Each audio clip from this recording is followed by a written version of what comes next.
I believe like with my sport, because of the amount of people that are involved in it, you know, you're not just fighting the other guy that was trained by the other coach over there on the other side of the ring. You know, you're also fighting the referee. You're also fighting the judges. You're also fighting the fans around, you know, the friends, the family, the ones that are booing at you. You suck, and trying to get in your head while you're like 9 years old. You know, we're just kids learning and fighting. What that did for me, it made me who I am in every aspect of life. Pressure can create greatness, but it can also expose weaknesses. Teofimo Lopez has always competed like someone racing straight at his fate. Explosive movement, lightning speed, and unshakable confidence. Oh my God! My father said, you gotta be an entertainer. He was seeing everybody else, all the other kids. He knew I could beat every kid. However, he just wanted to add a little bit more sauce into me. And what was it? He said, be different, have fun, enjoy yourself, entertain. And I always had that in me. I started boxing at the age of 6, officially. But before that, my father had me fighting and doing Taekwondo at 2 years old. So let's say from 2 all the way to 17, for 15 years, I didn't know where I was going. I didn't believe in myself like my father did. I did not. What my father instilled with me, and it stuck with me, were a lot of things that I could really say that has improved my living. Don't get hit. He always told me that. He's like, you know how to box, you know how to do this, just don't get hit. All he had to say was don't get hit, and I already knew what that meant. Yeah. 1, 2. Right hand again. Give me that right hand, baby. Give me that right hand. Don't show it. Right here, like that. Don't show it. Right here, okay, go. Come over here. Too fast for me. Go. Over there. That's it. From the Olympic stage to World Championships, his rise has been relentless. Every step feels temporary, as if he was never meant to slow down. He wanted this matchup because Shakur embodies what Teofimo can't simply overwhelm with passion, discipline, and control. Here. That's what we've been waiting for, man. Working on drills, foot drills, hand-eye reaction, everything. You know, my guy, TA, Go Feet Formula, that's what's about to happen right now. I'm about to enter the whole matrix.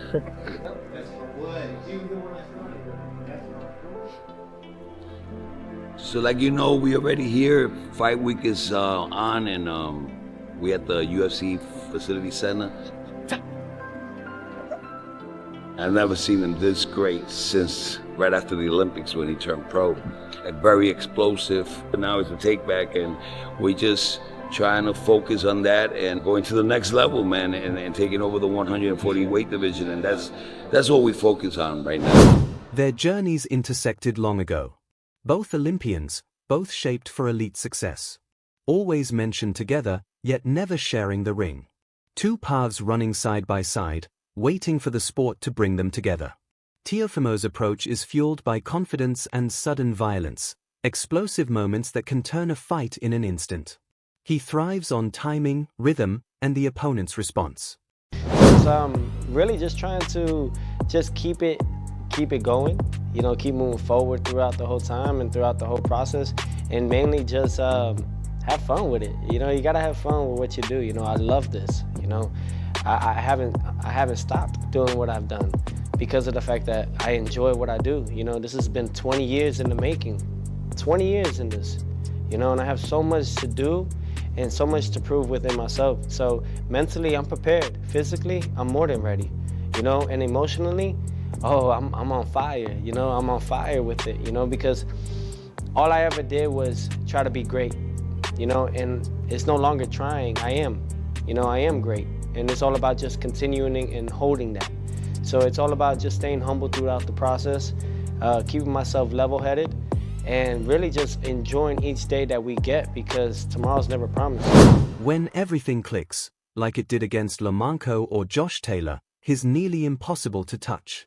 Sharp, inventive, and fearless, he forces opponents to match his pace or fall behind. Preparing for Stevenson, Teofimo is training alongside his father, Lopez Sr., with a renewed focus on structure, longer rounds, tighter discipline, and cleaner combinations. That's the Teofimo experience, extraordinary talent paired with real danger. A fighter capable of spectacular wins or sudden unraveling, always hunting for moments that turn fights into statements. I'll tell you like this, a lot of these people, they're so ambitious, and it's okay to be, you have to. But the thing is, sometimes you don't get it because you're probably not gonna carry it the right way. You're probably not gonna be a people's champ. You're probably just gonna spend all your money, like a lot of these fighters do, on yourself rather than giving back. You know, it's all about being a people's champ. Muhammad Ali was the greatest of all time for those things, you know, and he made a strong, strong impact in this sport.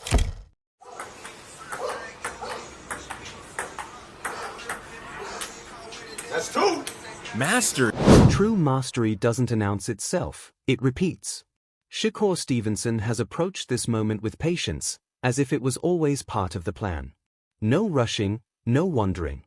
Like Teofimo, he's an Olympian, but his mindset is different. Shakur learned early that boxing favors the mind before the body. This fight has taken years to form because he never hunts attention. It comes to him. And Teofimo has always been the most impossible voice to ignore. I like how he stay long and keep that angle. Yeah, he keep the angle. Keep his head up there, fuck him man, out. just in case. Especially with somebody fast like him with timing. You can't be out of position. You got, Yeah. He strong as hell. He picked me up in there. It was fun though.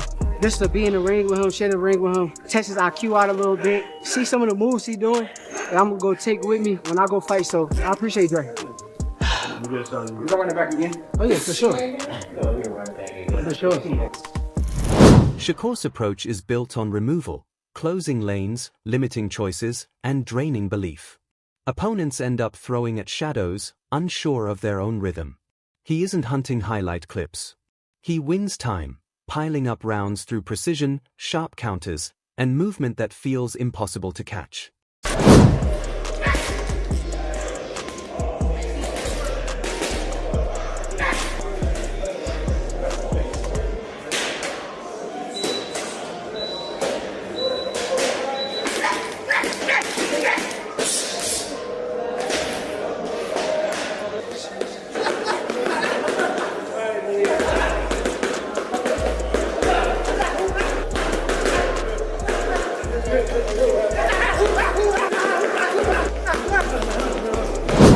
Along his journey, Shakur has surrounded himself with elite minds, absorbing insight from champions like Andre Ward, Roy Jones Jr., Floyd Mayweather, and Terence Crawford.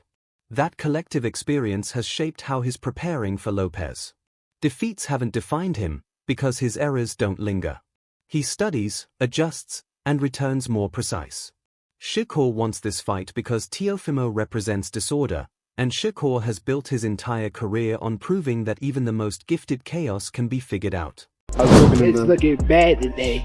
That's how it's looking. Cole gonna break some shit. And if he don't break some shit, he gonna beat the fuck out some shit. Over this. Oh. Nice. Oh. Oh. Kill in reverse. We don't care who it is. We have no friend. Shakur, if his cousin get in the ring, he gonna get this smoke. If his brother get in the ring, he gonna get this smoke. We have no friend. Strictly. Tava described it perfectly, a thinking man's fight wrapped in chaos. And that idea sticks. The outcome comes down to one simple equation. If Shakur manages the distance and controls the middle of the ring, the fight tilts his way. If Teofimo creates bursts and forces close exchanges, everything changes. Tava also emphasized the details people overlook when the trash talk starts: conditioning, focus, and the everyday discipline that keeps a fighter prepared. You see Shakur controlling the distance, giving him angles, keeping that fight sort of in the middle. You gotta favor Shakur, but if he's on the back foot, if he's on the ropes, I mean, that's gonna give Teofimo a lot of opportunity. And that becomes critical when the late rounds feel like survival. Tava described Teofimo as a true combination puncher, someone who links both hands fluidly and can turn a clean exchange into chaos. That's why the warning was clear. Teofimo has to apply pressure in measured waves, not reckless bursts. If he loses control, Shakur will stretch the fight into a long, punishing night. And what makes Teofimo, I believe, dangerous in this fight, he throws both hands in succession. He's a combination type puncher, and that always serves well if you got a real slick defensive fighter. Tava also looked to the past. When Teofimo faced Lomachenko or Josh Taylor, he transformed, becoming sharper, more ruthless, and a different fighter entirely. His advice was clear: the only Teofimo who can overcome Shakur is that same heightened version, laser-focused, precise, and intentionally aggressive, using his feet to get inside. But Tava also reminded us that Shakur has the tools to outthink him, a cooler mind in a strategic game. Like I said, could be, leaning toward becoming the face of boxing, because with Shakur being undefeated, having a big name like Teofimo Lopez on his record, he's going to have to dance. With refined timing, sharper counters, and a frame built to carry power at 140 pounds, Shakur can dominate. When he performs like he did against Zapata, he turns the ordinary into something extraordinary. Tava's takeaway is simple: if the strategy works, favor the boxer. If Teofimo seizes the moment, respect the fighter. Above all, this fight is a defining crossroads for both men. Now, with all these big names, can he beat one or two more guys and become the real fighter, the king around that 140, 147 division? It's a lot of action there, a lot of action. After Tava framed the fight as Teofimo needing his sharpest, most dangerous self to unlock Shakur, Wade Plemons steps back and reminds us why this matchup matters.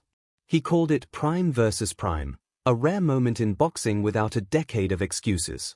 Wade emphasized that it's not about collecting belts, it's about timing. And I agree.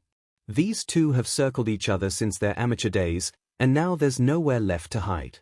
Shakur has the same opportunity. This is Shakur's toughest test, no doubt about it. The Williams-Zapata fight was a tough test because of the style of fight that Zapata brings, but Zapata is not the boxer that Teofimo Lopez is. It's just not even close to the same category of boxing ability, technique, skill, experience, higher level. It's not even close. So Shakur is going to have to answer those questions as well. If he believes, and he does, that he's the best in the world. When Wade talked about the face-off being the first mental battle, I appreciated that he wasn't looking for fake drama. He was observing posture, eye contact, and who was answering questions strategically rather than just talking at the interviewer. That's where fighters reveal themselves. He also made a sharp point: Teofimo respects Shakur's skill, his movement, and his ability to control distance.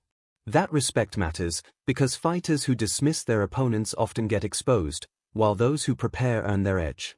Wade even challenged boxing's obsession with perfect records and shiny belts, emphasizing that what really counts is who you've beaten.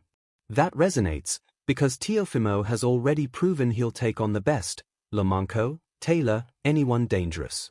Teo in the fight continuously, and then eventually turn the temperature down on Teo and essentially try to starve him, right? Starve him of punches, starve him of volume, starve him of momentum and rhythm, right? Teo's a big-time rhythm. But Wade didn't give Shakur a free pass either.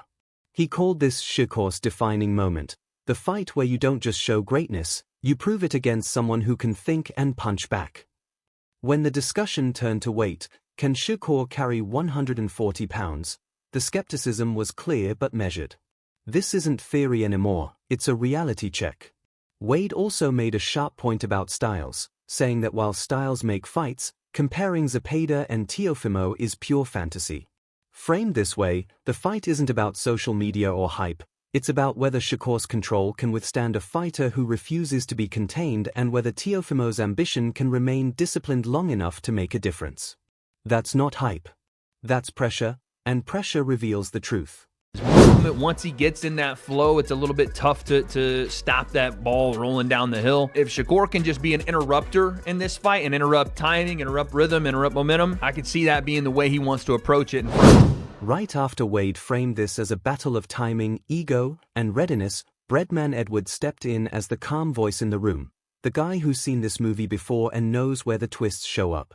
He basically said, "Don't underestimate Teofimo. Treating this like Shakur will walk through him is how people get embarrassed later." He acknowledged what everyone sees: Shakur's consistency is elite. Night after night, he delivers at a high level. No surprises, no mystery. That's why he's often the favorite. But Breadman also reminded us why Teofimo is dangerous when he's dialed in. Athleticism, explosiveness, and confidence can turn into a serious threat in an instant. A basketball analogy. Shakur Stevenson averaged about 25 points a game, right? But every game he scored about 23, 24, 27, 28. He just have a good baseline. With Teofimo averaged about 22 points a game. Some games he only have 10, but other games he got 50. Gotcha. You understand what I'm trying to do? I love the basketball analogy Breadman used. Shakur is like the player who delivers 25 points every night, steady, reliable. Teofimo is the one who might drop 10 or explode for 50 and light the arena on fire. That's not inconsistency, it's volatility. And when that volatility peaks at the right moment, it wins fights. Breadman also pointed out something many hesitate to admit: Teofimo doesn't freeze under pressure. He's been hot and cold, yes, but in the biggest moments, against Lomachenko, Josh Taylor, even Barbosa, he's shown up. That matters far more than tidy scorecards. At the same time, Breadman didn't downplay the risk. He made it clear that Teofimo struggles when he has to chase fighters, when he presses instead of setting the pace, exactly where Shakur thrives. That's the caution right there. Is that the guys who've given Teofimo movement and the guys who've tried to he's tried to press, he hasn't looked good. But when he's made fighters come to him and he could kind of like line them up for his counter punches a little bit better. So he's obviously a fighter that likes you to come to him more than a fighter that likes to come to you and kind of stalk. This fight isn't about roughing Shakur up or trying to bully him. It's about whether Teofimo can pull Shakur into his world without losing discipline. Breadman wasn't picking a side, he was emphasizing respect for Teofimo's ceiling. If Teofimo has one of those explosive nights, every prediction goes silent, fast. This isn't about looking smooth on social media, it's about identity under pressure. Teofimo chases moments, the nights where chaos overtakes control, where belief becomes force. Shakur chases mastery, the quiet suffocation of mistakes, the steady wind that lingers instead of exploding. Every voice we've heard, Tava, Wade, Breadman, keeps pointing to the same truth from different angles. If Shakur keeps the fight small, clean, and disciplined, it becomes a long night of frustration for Teofimo. But if Teofimo finds rhythm without losing structure, the fight can flip in an instant. There's no safe outcome. No script to follow. Just two Olympians who have circled each other for years, finally colliding while still sharp, hungry, and dangerous. That's why this fight matters, because whoever comes out on top, someone's story changes forever. Drop your take in the comments. Debate it. Shakur's control versus Teofimo's volatility. And don't forget to like, share, and subscribe to Boxing Headquarters.